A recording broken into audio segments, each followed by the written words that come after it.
Hi guys, my name is Inyoma. Today is going to be a very quick video on why you should have a home-based business to save you a lot of money on your taxes. Who doesn't want that? And it's nowhere near as difficult as you think. In fact, it's super easy. So first things first, I'm not a CPA or a tax professional. However, I just took 2 courses on why you should have a sole proprietorship or why everyone should have a home-based business. And the second course was how to deduct everything. And these were by 2 Black professionals who I highly recommend that you listen to. And if you're able to afford it, take the classes and listen to them, send them emails or get information from them, because they have lots of years of experience doing this and they have been very successful teaching other people how to start home-based businesses. However, I wanted to share what I learned for people who are unable to afford taking any classes at the moment. I just think that there are some really good nuggets of information that I wrote down that would be good to share with everyone who is willing to get some financial education and maybe just increase the amount of money that is left in their pocket at the end of the day. So first things first, you do not need to have an LLC to have a home-based business. Anybody can have a home-based business. Anybody can be a sole proprietor of that business, right? So when you're filing your Schedule C as a business owner to the IRS, what they're asking for is your name, your birth given name, or your business name if you have a business name. But your birth given name can work just as fine. So you do not need to file a doing business as or a DBA with any kind of governing body or with any kind of city institution.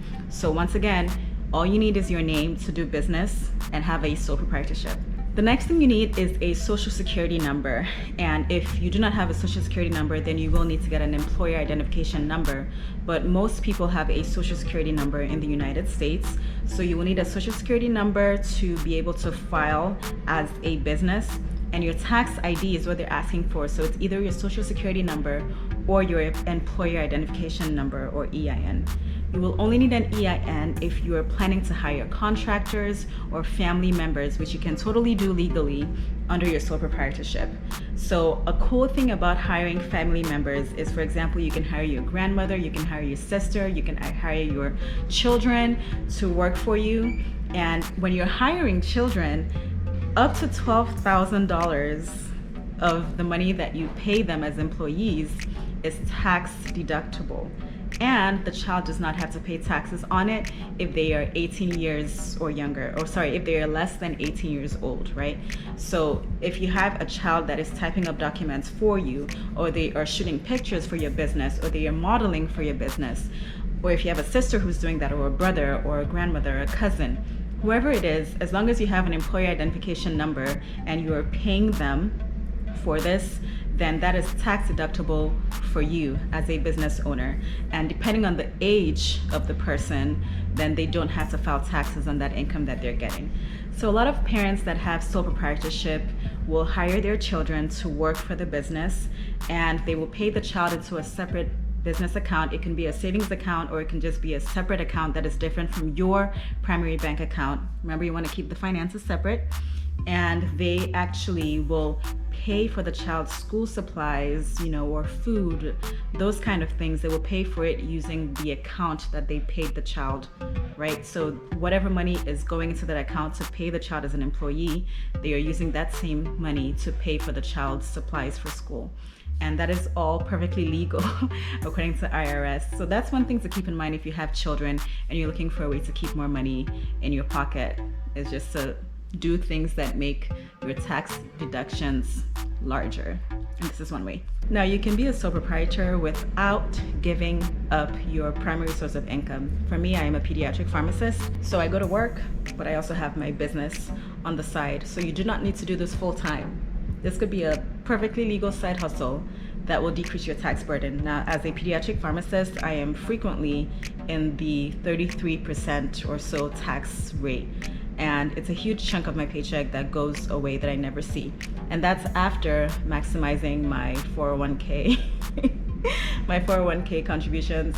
And the fact that I live in California, which is a high tax state as well, also just raises my tax burden.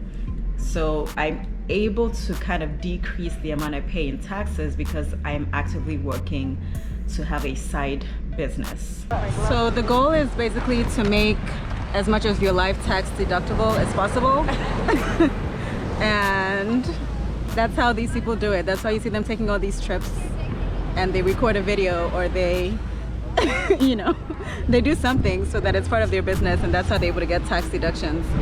So I was able to put this into practice and deduct literally thousands of dollars from my taxes this year, so you can do the same thing as well. I just want to know if you're gonna pay me. You're using No, me. Nobody's paying you. Nobody's paying you. You're not my, I don't have an EIN, so you're not my employee. I So could be. this trip is tax deductible, not for you, but for me. So what are some of the differences that make you a sole proprietor versus doing something as a hobby? Number one, you have to be doing this with the intention to make a profit from it.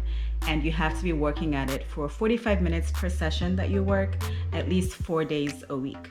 Now, that doesn't mean that you have to shoot YouTube videos 45 minutes per session, 4 days a week. No. The classes that you take to improve your YouTube channel, for example, I take Final Cut Pro classes to edit. I know my skills of editing are still a little bit not great, but I'm working on it. And I'm taking classes to edit, and you know, the membership I pay for my Skillshare is tax deductible because it's going towards my YouTube business. If you're taking classes towards furthering your skill, like the classes I took to become a yoga teacher, because I'm doing it with the intention of making a profit, that makes it a sole proprietorship rather than just a hobby. So anything done with the intent to make a profit is considered a business rather than a hobby. So now I asked one of the instructors of the courses that I took about reporting business losses. And for example, I said I want to hire someone and pay them more than my businesses are currently bringing in. And he told me that it is perfectly legal to do that because a lot of businesses do lose money in the first few years of setup. However, if you report a consecutive loss for 3 years, the IRS considers that a hobby and not a business. So that's just one thing to think about, is to try and get your business to make a profit by the 3rd consecutive year rather than just to consistently lose money, because then they will classify it as a hobby. Another thing to consider is that you have to have your home as the primary place of business. So you can have a mailbox where your business mail goes to, but your home has to be the primary place of business. You cannot have another studio. As a yoga teacher, I can't have a studio that is also my primary place of business. My home has to be the primary place of business for it to count as a home-based business. You can have multiple kinds of businesses under one sole proprietorship. So for me, I'm a YouTuber, I'm a yoga teacher, I'm a photographer, I am also designing t-shirts, which I don't know if you can see this, but they sent me a size that was too large, but I was like, I'm keeping it. I like it. It can be a beach cover up. But this is one of my t-shirts, and I'll also put the link below for you guys to see. So those are all things that are under my home-based sole proprietorship because I don't have a separate location. All of these things are happening at home with the intention to make a profit from them. So once again, you do not need to have just one business under your sole proprietorship. You can have multiple businesses and services under your name as the sole proprietor. There are so many perks to having a home-based business and a sole proprietorship without going through the hassle of getting an LLC. Now, there's nothing wrong with getting an LLC, and in fact, the bigger your business grows, the more you might consider getting an LLC to protect some of your assets, your personal assets, and also just to have some additional tax benefits from the IRS and from your state government. But some things to think about is that when you drive somewhere for your business that is a home-based business, a sole proprietorship under your name, that's tax deductible. You know, when I drive to go shoot my clients, that's tax deductible. When I drive to maybe go consult with someone at a coffee shop and we're talking about yoga or something like that, it's part of my business, so that's tax deductible. When you have a home-based business, you get to write off a bunch of things from your home because it's part of your business. You have a home office deduction. In some cases, you can write off a portion of your mortgage, of your gas bill, of your water bill, of your electricity bill, because these are all the things that are going towards your home-based business.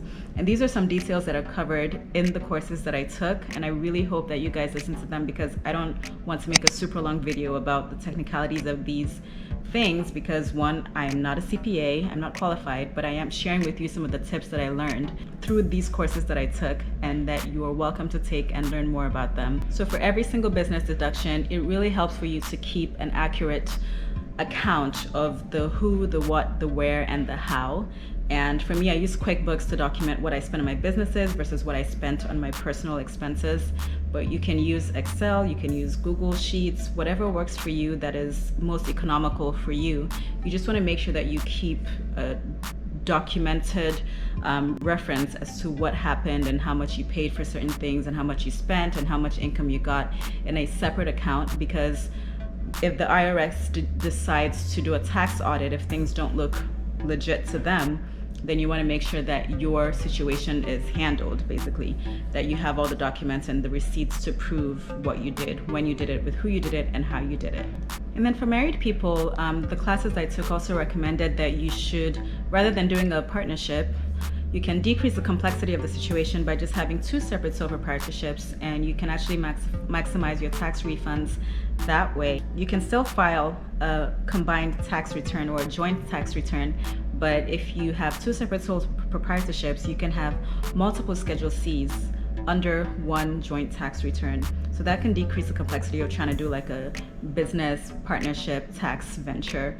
Rather, you can just have 2 separate sole proprietorships. So that's something to consider. I'm sure this doesn't work for everyone, but it's just some tips that were given during the courses that I took. So there were 3 questions that one of the course teachers had us think about when we decided to ask ourselves, how can I start a sole proprietorship? How can I start a home-based business?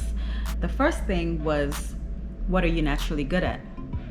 And she says she's naturally good at speaking, so she does a lot of consulting and giving speeches and things like that. So that's one thing that helped her tailor herself in the direction of which sole proprietorship and which home-based business she would start. So what are you naturally good at? The second thing is, what are you skilled at? And for her, she is naturally skilled at teaching other people.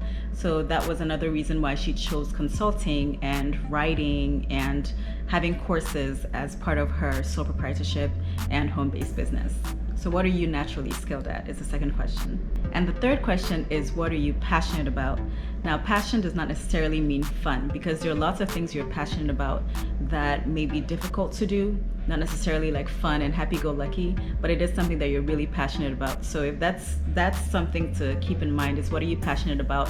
Something that you can see yourself doing over and over again, even though it can be very difficult to do. So those are 3 questions to consider when trying to decide what your sole proprietorship and your home-based business is going to be. So there's a quote that one of the speakers said, which was, this is hard work, but so is being broke.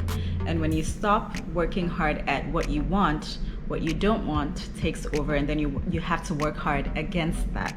So my plan for my future is to be financially free.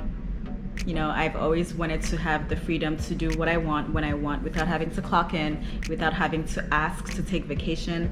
I just want to be able to up and go and still make money to financially liberate myself, my family, and my future family.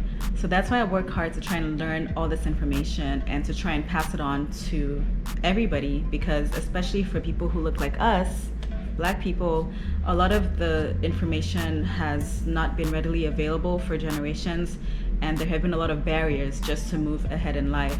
So now that things are changing and people are able to share information freely, and some of these barriers are being broken down by very brave individuals, I think it behooves us to take advantage of these opportunities and try and do the best we can to improve the situation of ourselves, of our families, of our communities. So I hope this was helpful. Again, I'm not a tax professional, so I probably won't be able to answer a lot of the questions you have, if you have any, but I can refer you to the places where I got this information at. If you're interested, please go ahead and check them out, support Black businesses, and learn something that could potentially change your future and the future of your families. So that's it for this video, you guys. Once again, the link to these t-shirts is down below, and if you like them, feel free to order, feel free to share, feel free to follow me on Instagram. Please like and share and comment on this video. It really helps the YouTube algorithm, and it means a lot to me. Thank you so much for watching, and I hope you guys have a wonderful day. Bye. Now you can be a sole proprietorship.